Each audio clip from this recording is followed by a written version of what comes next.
banking next. Two of India's largest private sector banks are once again in the spotlight. While ICICI Bank continues to lead on loan growth, margins and earnings delivery, HDFC Bank's normalization story is gradually playing out after the merger transition. Now, valuations and the big question does remain, do investors back ICICI's consistency or HDFC's recovery and re-rating opportunity? Mitali is back with us with a quick analysis. Mitali, take it away. It's a battle of actually the India's two private banks, both HDFC as well as ICICI. And if you see the numbers, they show two different stories on the back of growth, margins, volume, the analyst predictions, and etc.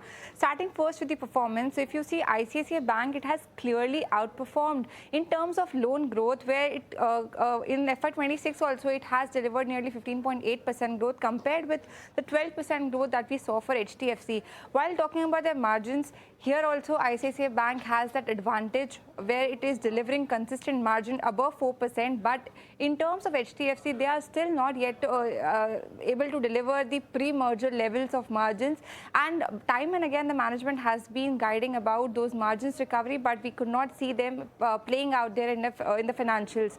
On the profitability front, ICICI continues to lead, although its EPS growth, it has moderated now in FY26, while for HDFC Bank, it seems to be improving for this financial year.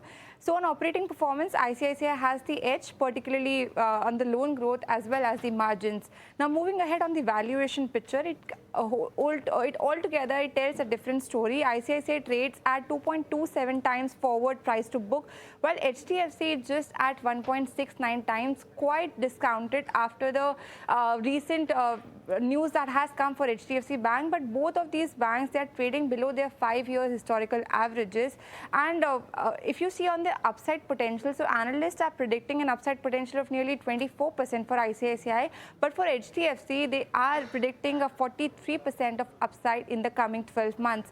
So if you see on the guidance versus the actual, so last 3 years, what the management has been guiding for HDFC, the story has been largely on the balance sheet repair and also the normalization following the merger, but still they have not been able to deliver. While on the contrast for ICICI Bank, they have delivered and actually more than what they have been guided and have tried to maintain their growth as well as the margin trajectory. So as of now, the growth that you can see in ICICI, but for HDFC, it still remains that recovery story, and we will see as to how that is translated into their stock performance as well.